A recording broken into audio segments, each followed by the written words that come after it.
There it is right there. Little drone. This thing gets some cool shots. Check them out.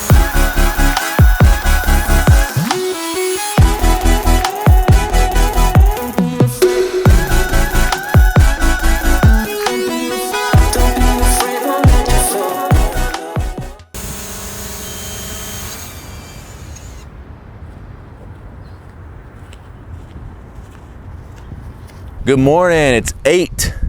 Actually, it's 9. It's 8:58 right now, almost 9. Beautiful, beautiful Friday.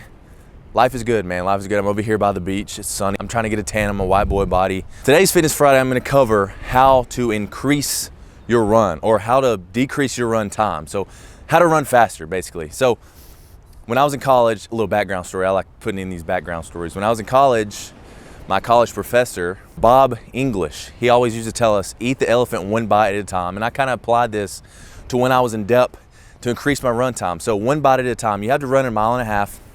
I believe this is the same in every branch. It's 1.5 miles or 2 miles. So what I decided to do when I was depth in to practice my run, I would break that up. So I would do 1/4 mile. So I started out with a 1/4 mile. So a 1/4 mile per week. Every day I would sprint a 1/4 mile and I would try to run it as fast as I can. So the first week, you'll run a 1/4 mile every single day. Don't focus on anything longer, just 1/4 mile, trust me. The second week, increase it to 1/2 mile, okay? Now those first few days of the 1/2 mile, if you feel winded, if you feel horrible, go back to a 1/4 mile and just finish out that 1/4 mile for the rest of the week.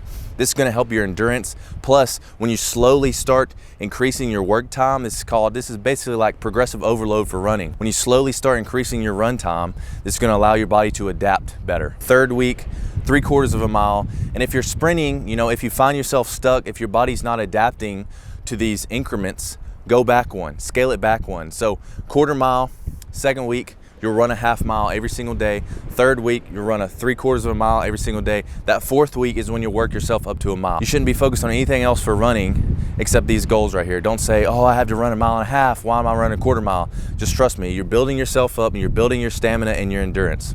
After that 6 weeks, if you have, you know, like maybe 12 or 16 weeks before boot camp, you'll keep going until 2 miles. You don't really need to run anything longer than 2 miles unless you want to. This allows you, when you get to the 1.5 miles, this allows your body to be like, oh, this is nothing. I'm used to running 2 miles at a time the whole time. And keep in mind, guys, you're all out sprinting these. So as you're building yourself up, I don't want you to injure yourself. That's why you're starting out slowly. As you're building yourself up, your body is becoming accustomed and your endurance and stamina being increased week by week. Here's something that a lot of people probably don't even think about. It's if you're running on a track, because I know I was running on a tiny track. It was 42 laps for 1.5 miles, I believe. And I was constantly running, you know, I was running, I was turning the whole entire time. I was basically running at an angle. And what this did, this caused my back to hurt. It caused my hips to be like all in a jumble. I went to the chiropractor.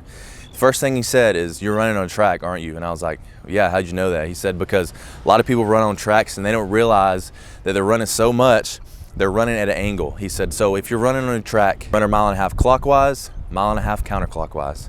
Be sure to switch it up, take care of yourself. All right, y'all, I hope this helped. As always, if you have questions, comments, concerns, drop them in the comment box below. I will respond to them. Now, it's not the end of this video, okay? It's 9 o'clock, I'm gonna go back eating some pancakes, and then I'm gonna take you through what I do to get bigger and swoller. Stay tuned.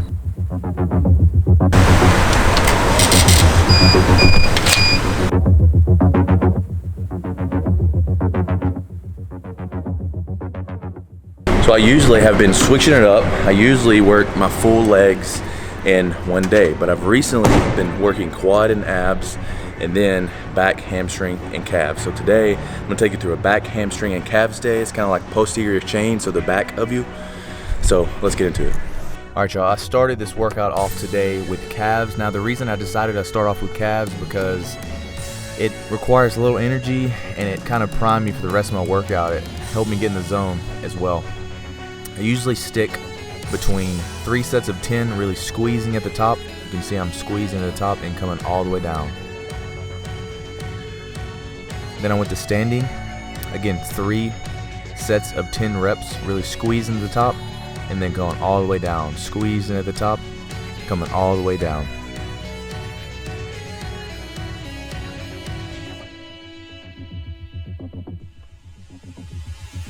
After calves, I moved directly into Roman deadlifts. This helped pump some blood into my hamstrings, into my back. I use these as a warm-up most of the time, and then I'll work directly into deadlifts.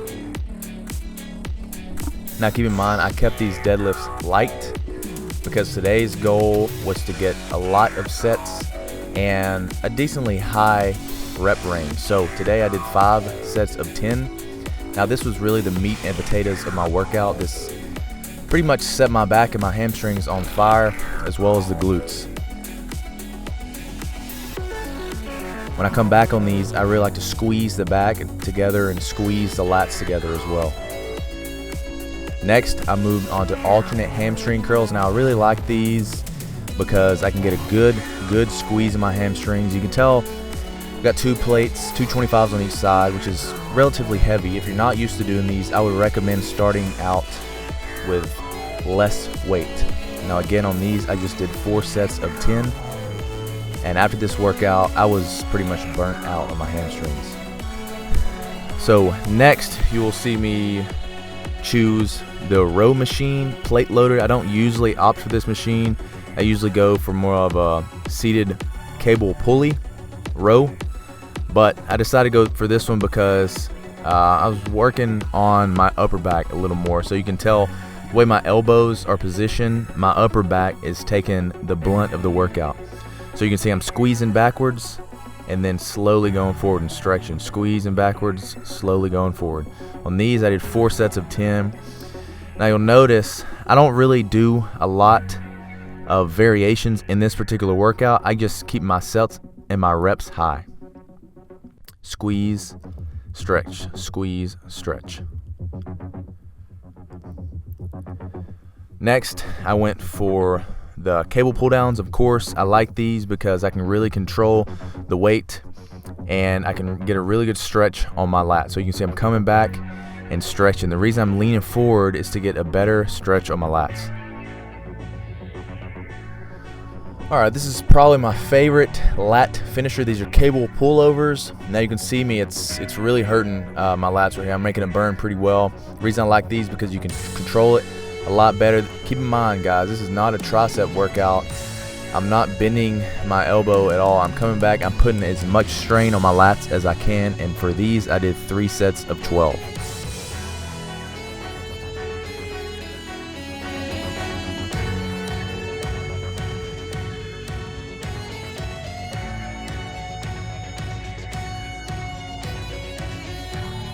Alright y'all, that concludes this back and hamstring workout. My legs are trembling. Like when I'm walking, my calves are so weak right now, and my legs are like shaking. But I hope you learned something. If you didn't, drop the comments below. Let me know what you think. I'm gonna go work here in about an hour and a half, so I have a short time to edit some of this video. So thanks for watching, and be sure to tune in every Friday for a new Fitness Friday.